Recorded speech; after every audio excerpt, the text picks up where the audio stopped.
Hi everybody, welcome back to FIDA Barcelona. You're watching theCUBE's continuous coverage of MWC 2025. My name is Dave Vellante, and it's my great pleasure to have Vilas Dhar here, who's the president and trustee of the Patrick J. McGovern Foundation. Great to see you, great to meet you. Thanks so much for taking some time with us. Dave, what a joy to be with you, and what a buzz there is in the air here. It's incredible. It's a great show. I mean, I often wonder what Pat would think of what by then it was called Mobile World Congress, and yep. I'm sure he had a big presence here. Patrick J. McGovern, of course, was the chairman of IDG. I worked at IDC for many, many years, reached out to you, and I really appreciate the time.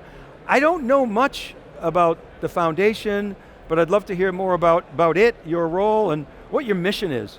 You know what's funny, Dave, is I think Pat would have loved to be here today, right? AI is in the air, everybody's thinking about how we transform technology for good, and Pat McGovern lived a life where for his entire career, he thought about making sure that technology got as close to people as possible. Built an amazing publishing empire that told stories, not just of what we were doing today, but what we could aspire to tomorrow. And through that, he created an entire revolution in how we all thought about tech. Today, here we are on AI, and I get to represent one part of his legacy, the Patrick J. McGovern Foundation. He left an incredible gift to humanity, saying, use a significant portion of my estate to go out and build an institution that protects our technology future, that makes sure that we can be optimists about tech, that we can invest in the right kind of technology to build a better world, make sure that everybody has a place in it. And that's what I get to do every day. So how did you stumble into this role, and what's your background? You know, I often think about destiny. I spent my career doing a few different things. I was a technologist first. I went off to go become a human rights lawyer. I traveled around the world working in conflict zones, places of vulnerability. And you know what I learned every time, Dave, was even though there was often a legal solution, a human rights solution, tech was always going to be a part of it, of creating new political opportunity and new dignity. And so I spent my career kind of bouncing back and forth between the private sector and doing good in the world. I realized that maybe there was a way to do both of those things at the same time. So I spent some time at Harvard as a fellow on social change. I got to know the family of Patrick McGovern, great visionaries themselves, and they asked me to join the journey. It's amazing. Through theCUBE, we do a lot of pro bono work.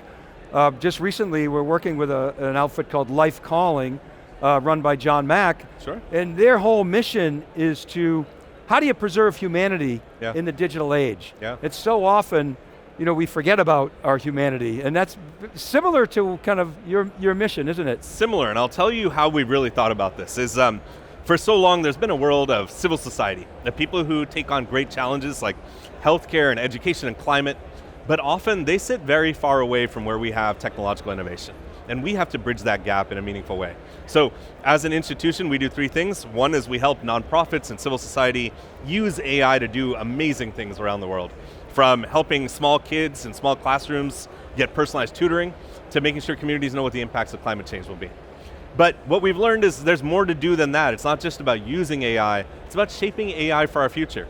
And so we've actually come forward as a major voice globally on AI governance, on how we think about making sure these tools are used for public purpose.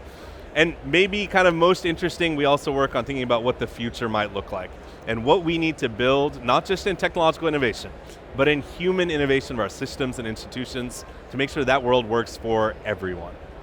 So there's a lot of tension in this conversation around AI for good, AI governance, and profit. You've seen that with OpenAI and sort of the tug of war between the for-profit and the non-profit.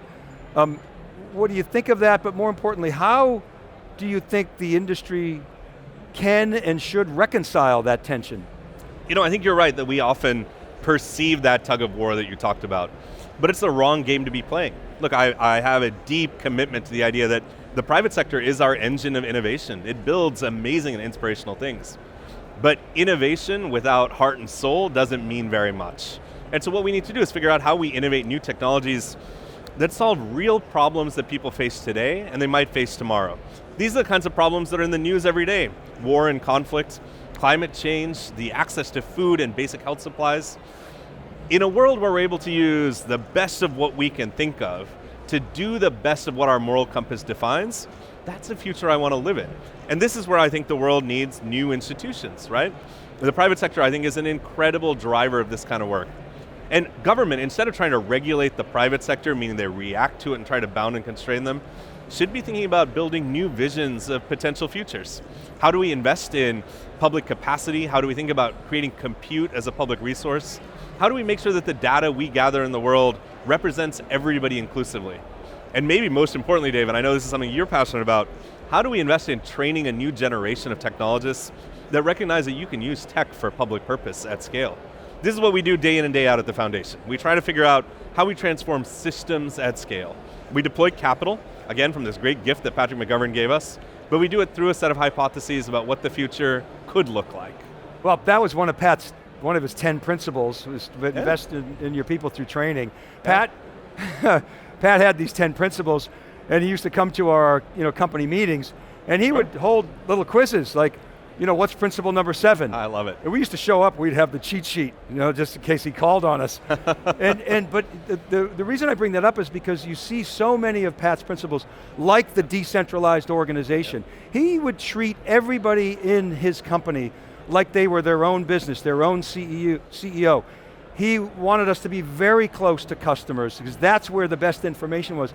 And he understood that if you keep the corporate staff lean and push innovation out as close to the customer as possible, you're going to have the greatest outcomes.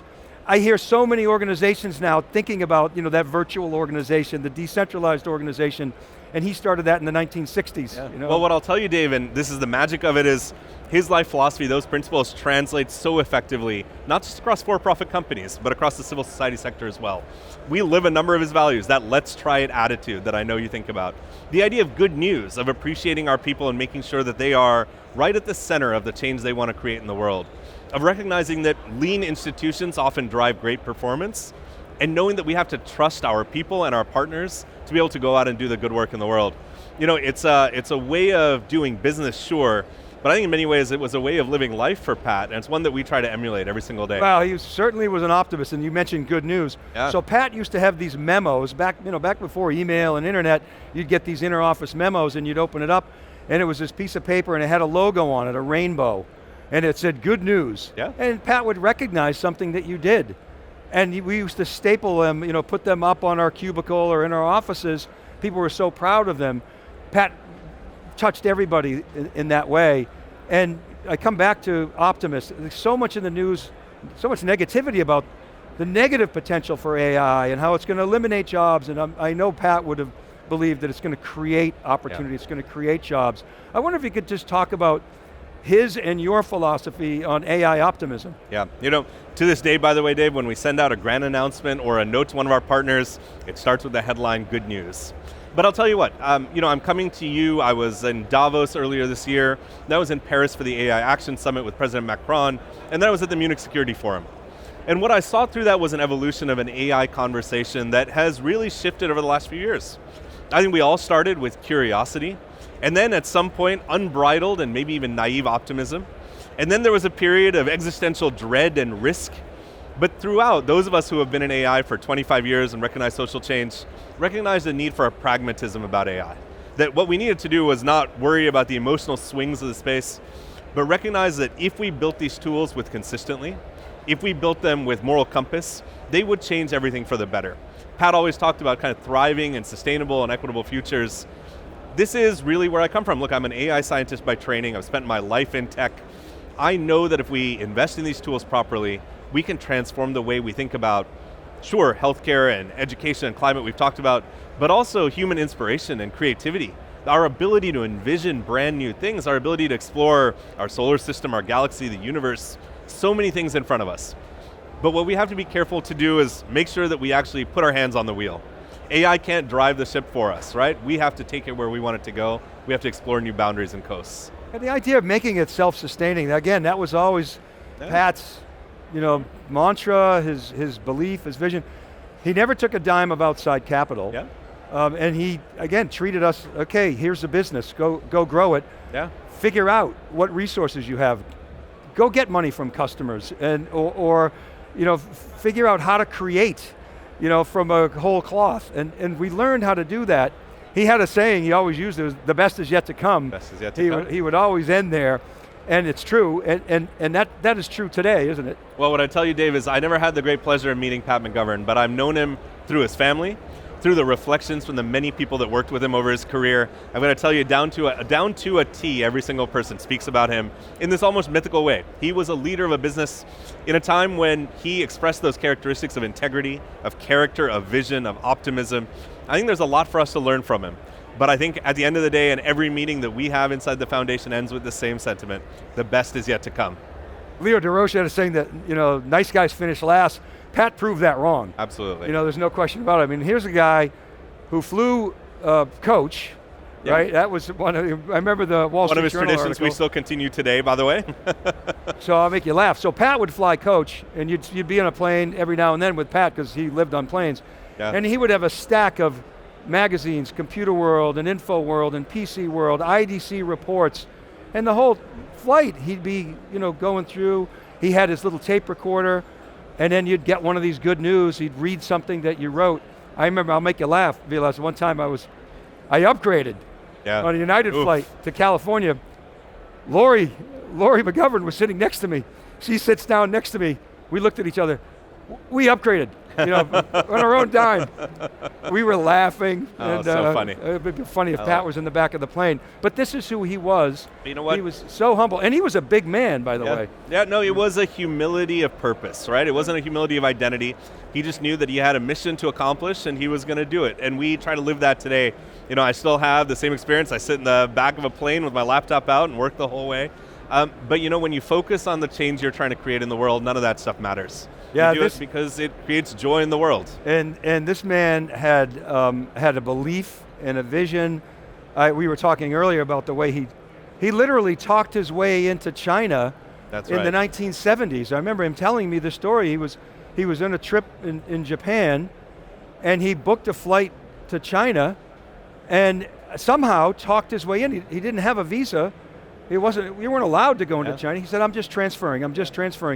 And he ended up having one of the bureaucrats write a note that said, let this guy go see somebody in the government, and he spent days there, and he opened Computer World That's right. China before Nixon and Kissinger.